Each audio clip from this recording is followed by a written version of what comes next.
नमस्कार, 99 न्यूज़ के इस बुलेटिन में आपका स्वागत है। मैं हूं तबरेज़ अनवर। धनबाद और बोकारो में भोजपुरी और मगही भाषा वालों को स्थानीय नियुक्तियों में शामिल करने के विरोध में आज तेलमच्चो पुल पर मानव श्रृंखला बनाकर ग्रामीणों ने विरोध किया। ग्रामीणों का आरोप है कि झारखंड सरकार के इस कदम से आदिवासी युवक और युवतियों का हक छीनने की साजिश हो रही है। इसका हर हाल में विरोध किया जाएगा। मानव श्रृंखला में हजारों की संख्या में युवक और युवती शामिल हुए।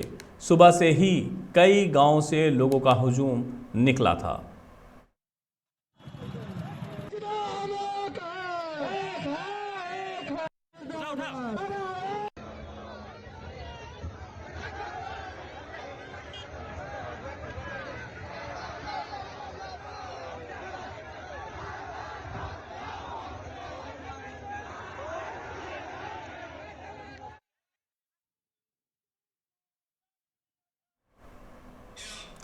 धनबाद गोमो रेलखंड के निशितपुर तेतुलमारी स्टेशन के बीच गौशाला पुल पर डबल लेन अंडरपास निर्माण के लिए आज सुबह 8:30 बजे से 5:30 बजे तक 9 घंटे का ट्रैफिक पावर ब्लॉक किया गया। इस ब्लॉक अवधि के दौरान 9 घंटे तक इस रेल मार्ग पर ट्रेनें नहीं चलेंगी। रेलवे ने आज धनबाद होकर चलने वाली 6 पैसेंजर ट्रेनों को रद्द कर दिया है। वहीं एक्सप्रेस ट्रेन दूसरे मार्ग से चलेगी। ट्रैफिक ब्लॉक के कारण एक्सप्रेस के मार्ग को परिवर्तित किया गया है। आज एक ब्लॉक की पुशिंग का कार्य किया जाना है। 10 और 22 फरवरी को बाकी बचे कार्य को किया जाएगा।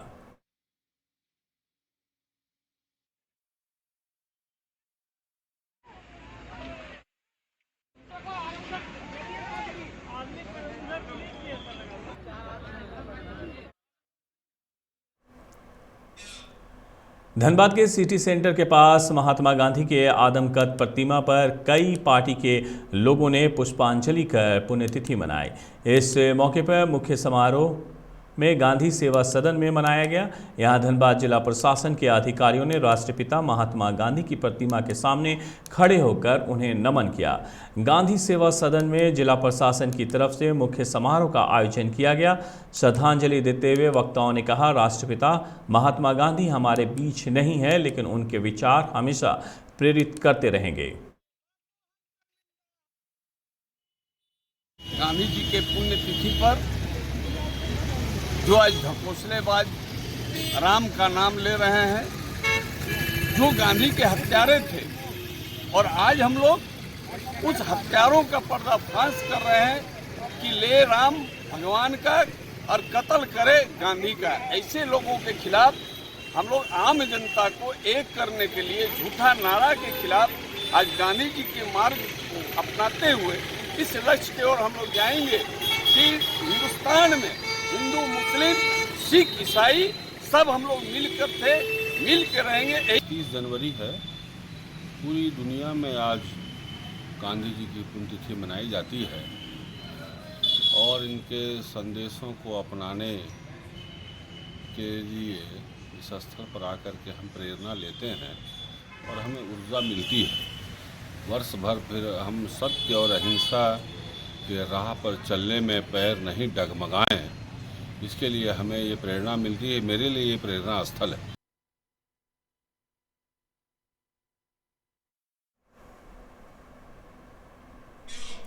महात्मा गांधी की पुण्यतिथि पर धनबाद जिला कांग्रेस कमेटी की ओर से भी श्रद्धांजलि सभा का आयोजन हाउसिंग कॉलोनी स्थित पार्टी कार्यालय में किया गया। पार्टी कार्यकर्ताओं ने राष्ट्रपिता की तस्वीर पर माल्यार्पण कर उन्हें श्रद्धांजलि दी। कांग्रेस नेता योगेंद्र सिंह योगी ने कहा है कि राष्ट्रपिता महात्मा गांधी अहिंसा के पुजारी थे। गांधी जी हमेशा खादी वस्त्र का उपयोग करते थे और उन्हीं के मार्ग पर कांग्रेस कमेटी चलने का कार्य करेगी।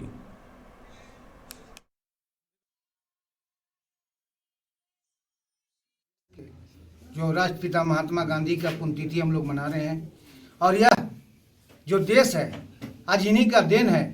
देश को आज़ाद कराने से लेकर आज हमारे देश में कितने लोग गोडसे को पूजा करते हैं, लेकिन हमारे कांग्रेस महात्मा गांधी जो विदेश में भी इनका पूरे विश्व में नाम है, अब आज मैं इनको श्रद्धा सुमन अर्पित करता हूं और हम कांग्रेस पार्टी की ओर से महात्मा गांधी के आज हम लोग पुष्पांजलि अर्पित की।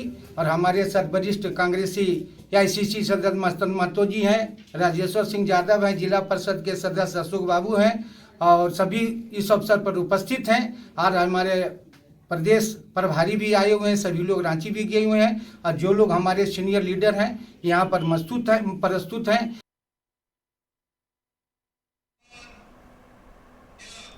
धनबाद के सरायढेला कोयला नगर के पास एक अनियंत्रित कार बिजली खंभे से टकरा गई, जिससे कार पूरी तरह से क्षतिग्रस्त हो गया। वहीं कार चालक को भी गंभीर चोटें आई हैं। जानकारी के अनुसार मारुति ऑल्टो कार से S मुखर्जी नामक व्यक्ति घर जा रहे थे। इसी दौरान उनको नींद आ गई, जिससे कार अनियंत्रित होकर बिजली खंभे से टकरा गई। आनन फानन में घायल चालक को Shaheed Nirmal Mahato medical college and hospital में भर्ती कराया गया।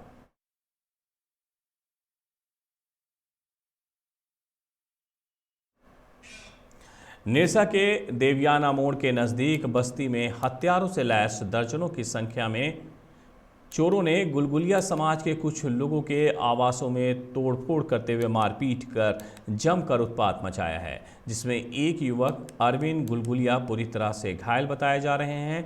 घायल अरविंद ने कहा है कि लगभग दर्जन भर की संख्या में हथियार से लैस अपराधी उनके घर पर धावा बोले और दीवार को तोड़ने लगे, जिसके बाद आवाज़ सुनकर वो हो हल्ला करते हुए बाहर निकले। तब उन्हें बंधक बनाते हुए उनके साथ मारपीट की गई और घर में रखे कुछ पैसे सामान चोरी कर चलते बने। घटना की सूचना पुलिस को मिलते ही घटनास्थल पहुंचकर जांच में जुट गई है। आए और खा पी के हम लोग अपना घर में सुतल थे। 10:40 में हमारा घर का दीवार तोड़ रहा था, तब हम आवाज़ आया घर से, तब हम दरवाज़ा खोले और वही ईंटा चला के हम लोग को मारने लगा। और मार के ना से सबको, लड़का बच्चा परिवार को, हमको सबको घर घुसा दिया। अब पूरा हाल हथियार से भिड़ा दिया, हम लोग को मारने लगा, पूरा खून खराबा कर दिया। उसके बाद में बोलते हैं रुपया निकालो, जेवर निकालो, सोना निकालो, चांदी निकालो। हम लोग तो मांगने खाने वाला दिन भर है, हम लोग कहाँ से दे पाएंगे उसको, सोना चांदी कहाँ से देंगे। नहीं दिया तो लड़का हमारा नाती था, उसको गोदी में उठा लिया, बोला कि इसको काट देंगे, नहीं देगा तो काट देंगे। मजबूरन हमको जान बचाने के लिए 600 रुपया रखा हुआ था, 700 वो दिए। लड़की का बटुआ में मेरा यहाँ पैसा रखा हुआ था, वो छीन के ले गया। लड़की का एक छोटा जेवर था, वो भी गर्दन से लेडीज़ था, वो जीन्स लेडीज़ का गर्दन में हाथ डाल के और नोच के लेके चला गया। हमारा बीवी का भी एक जेवर था 2 भरी का, वो भी नोच के लेके चला गया। बहुत मारा, हमारा बीवी को मारा, लड़का को मारा, हमको मारा, दामाद को मारा है। वो 8 गो थे और हम लोग सबको कैप्चर कर लिया। आसनसोल नगर निगम चुनाव के मद्देनजर वार्ड नंबर 66 में अशोक पासवान के समर्थन में अभिजीत घटक ने चुनाव प्रचार किया और अशोक पासवान के समर्थन में वोट मांगे।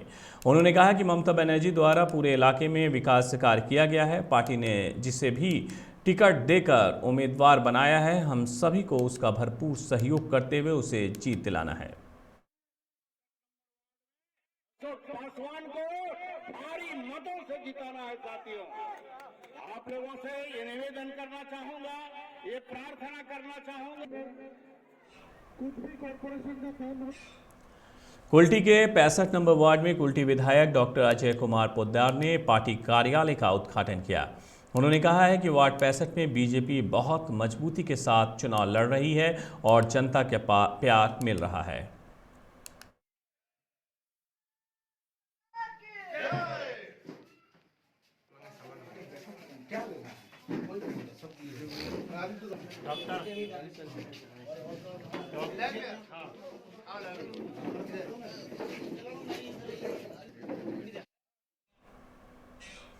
देवघर के जेसीडी में हुए फुलेश्वर पंडित हत्याकांड का खुलासा हो गया है। पुलिस ने इस मामले में फुलेश्वर पंडित की सास रुकवा देवी और साली मुन्नी देवी को गिरफ्तार कर न्यायिक हिरासत में भेज दिया है। हत्या में शामिल 5 आरोपी अभी भी फरार चल रहे हैं। 18 जनवरी को बसवरिया गांव निवासी फुलेश्वर पंडित की हत्या कर सौ नदी में फेंक दिया गया था। पुलिस जांच में पता चला है कि मरने वाला व्यक्ति अपने ससुराल में रहकर मजदूरी का काम करता था। घर के दामाद ने 2 सालियों और 1 साले की पत्नी से अवैध संबंध बनाए वो इसके लिए जबरन परिवार के लोगों पर दबाव डाल रहा था। इससे पूरा परिवार नाराज था। परेशान होकर ससुराल के लोगों ने दामाद की हत्या कर दी।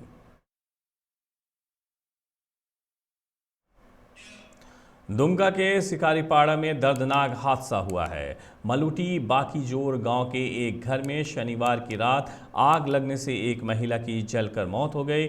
महिला की उम्र लगभग 55 वर्ष थी। पुलिस दावा कर रही है कि महिला ने शराब पी रखी थी। इसी कारण महिला को घर में आग लगने की जानकारी नहीं हो सकी। घटना की सूचना मिलने के बाद पुलिस की टीम रविवार की सुबह मौके पर पहुंची और शव को कब्जे में लेकर पोस्टमार्टम के लिए भेज दिया। गिरिडीह के देवरी इलाके में चोरों ने बड़ी वारदात को अंजाम दिया है। परसतार टोला पटरवा में शनिवार की देर रात अज्ञात चोरों ने एक साथ 3 घरों में चोरी की। करीब 2.5 लाख से अधिक के सामान अपने साथ ले गए हैं। चोरी किए गए बक्से और बैग घर से 200 मीटर दूर खेतों में मिले हैं। रविवार को मामले की जानकारी मिलने के बाद लोगों ने पुलिस को सूचना दी। बताया जा रहा है कि अपराधी खिड़की और दरवाजे की कुंडी तोड़कर अंदर घुसे। सभी घरों से पैसे, आभूषण और बर्तन की चोरी की गई है। बिहार में कोरोना के नए मामले भले ही तेजी से कम हो रहे हों, लेकिन खतरा कम नहीं हो रहा है। राज्य में 24 घंटे के अंदर 6 लोगों की कोरोना से मौत हुई है, जबकि मासूमों पर संक्रमण का असर देखने को मिला है। पटना एम्स में 24 घंटे में 5 साल तक के 6 मासूम भर्ती हुए। एक्सपर्ट का भी यही कहना है कि कोरोना का केस कम हुआ है, लेकिन खतरा बीमार लोगों पर अभी भी दूसरी लहर की तरह ही है। ऐसे में सुरक्षा को लेकर पूरी तरह से अलर्ट रहना जरूरी है।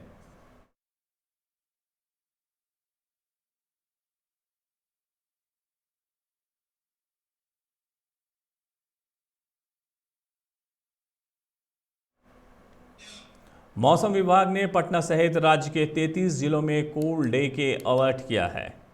2 दिनों तक 33 जिलों में कोल्ड डे की तरह हालात होंगे और इस दौरान बिहार के अलग अलग जिलों में मध्यम स्तर का कोहरा होगा।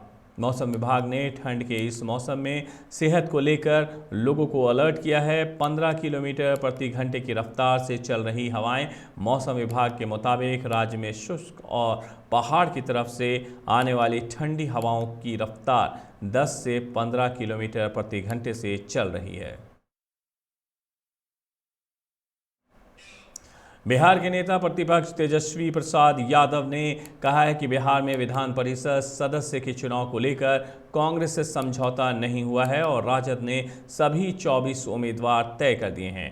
नई दिल्ली में मीडिया से बातचीत में तेजस्वी ने कहा है कि राजद ने सिर्फ केंद्र की राजनीति में कांग्रेस को समर्थन दे रखा है।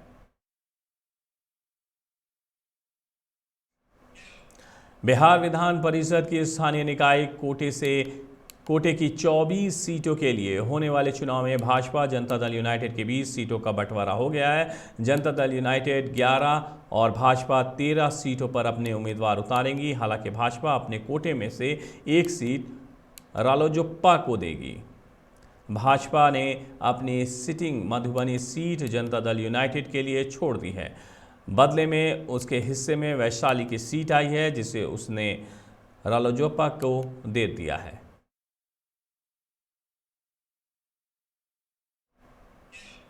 महात्मा गांधी की 74वीं पुण्यतिथि पर प्रधानमंत्री नरेंद्र मोदी ने राजघाट समाधि स्थल पर जाकर उन्हें श्रद्धांजलि दी। इसके पहले राहुल गांधी ने ट्वीट कर उन्हें श्रद्धांजलि दी।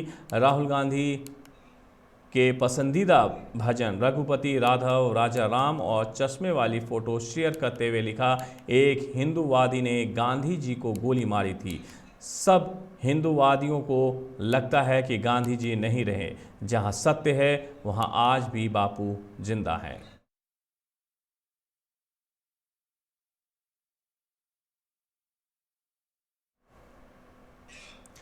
देश में 2,34,000 नए कोरोना संक्रमित मिले हैं। वहीं 893 लोगों की मौत भी हुई है। अच्छी बात यह रही कि इस दौरान 3.5 लाख लोग रिकवर भी हुए हैं। 2,35,00,000 केस और 871 मौतें दर्ज की गई है। यानी पिछले दिन के मुकाबले नए केस कम हुए हैं।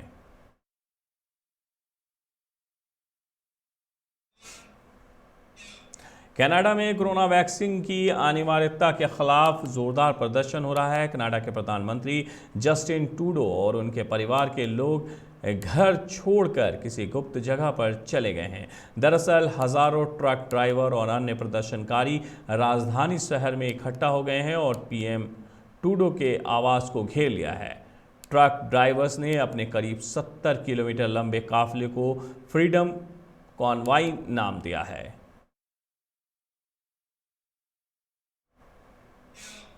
छत्तीसगढ़ के सुकमा जिले में जवानों और नक्सलियों के बीच चिंतलनारा के तिमापुरम इलाके में आज सुबह मुठभेड़ हुई। मुठभेड़ उस वक्त हुई जब सड़क सुरक्षा पर निकले कोबरा बटालियन और डिस्ट्रिक्ट रिजर्व गार्ड के जवानों और नक्सलियों का आमना सामना हो गया। मौके से एक नक्सली का शव बरामद हुआ है।